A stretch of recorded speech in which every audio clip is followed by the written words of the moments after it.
সন্মুখৰ দাঁতত ফাক থাকিলে হেনো ঘৰলৈ লক্ষী আহে। কথাটো সঁচাই হওক বা মিছাই হওক, কিন্তু যদি এই ফাকটো আপোনাৰ মনত অশান্তিৰ সৃষ্টি কৰি আছে বা আপুনি হহাৰ টাইমত আপুনি খুলি হাঁহিব পৰা নাই, তেনেহ'লে চিন্তা নকৰিব। মই আজি ক'ম যে এই ফাকটো কেনেকৈ মাৰিব পাৰে। এই ফাকটো 3টা ধৰণে মাৰিব পাৰে। প্ৰথমটো হৈছে কম্পোজিটৰ সহায়ত। আপোনাৰ ডেণ্টিষ্টে হয়তো কম্পোজিটৰে সেই জাগা ফাককণ মাৰিব পাৰে বা ফুল কভাৰ্ড কম্পোজিট ভিনিয়াৰিং কৰিবলৈও ক'ব পাৰে।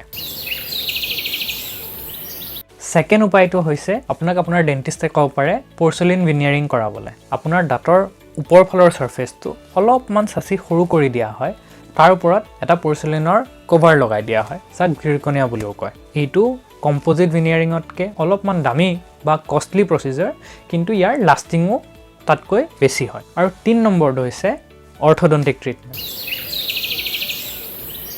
আপোনাৰ মুখত ব্ৰেচেছ বা তাঁৰ লগাই সেই দাঁতকেইটাৰ ফাককেইটা মাৰিব পাৰিব।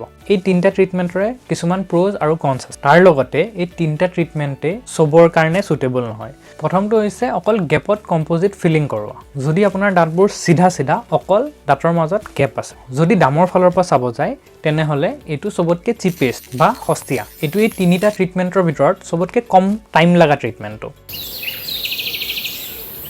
কোনে কোনে এই ট্ৰিটমেণ্টটো কৰাব লাগে সেইটো প্ৰায় কম্পোজিট ফিলিংটোৰ নিচিনাই, মাত্ৰ ইয়াতে ফাইনেল ৰিজাল্টটো দেখাত আৰু অলপ বেছি সুন্দৰ হয়, কাৰণ কমপ্লিট কভাৰেজ দিয়া যায়।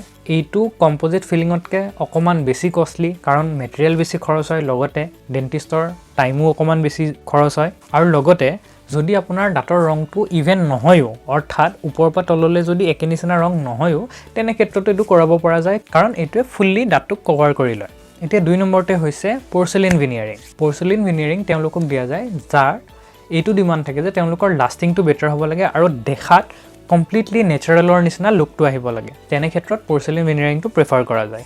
এইটোৰ কাৰণে দাঁতটোৰ ওপৰ ছাৰ্ফেচটো অলপ চাচি লোৱা যায় আৰু তাৰপিছত এই ভিনিয়াৰিংটো কৰা যায়।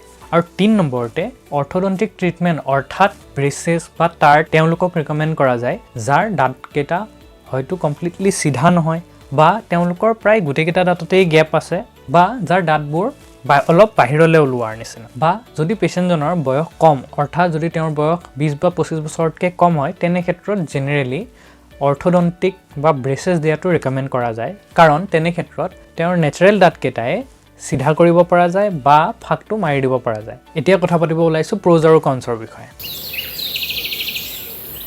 কম্পোজিটৰ ফিলিং বা ফুল কভাৰেজ ভিনিয়াৰিংটো এই 3টা ট্ৰিটমেণ্টৰ ভিতৰতে চবতকৈ কম কষ্টলি, অৰ্থাৎ দাম চবতকৈ কম, কিন্তু সেইটোৰ লাষ্টিঙো চবতকৈ কম, কাৰণ সেইটোৰ ৰংটো সলনি হয় বা সেইটো সহজে ভাঙি যাব পাৰে। কিন্তু সেইটো চবতকৈ সোনকালে হোৱা প্ৰচেছ, কাৰণ এটা ভিজিটতেই আপোনাৰ ফাকটো কমপ্লিটলি মৰি যাব আৰু এটা ভিজিটতেই গোটেইখিনি কাম শেষ হৈ যাব।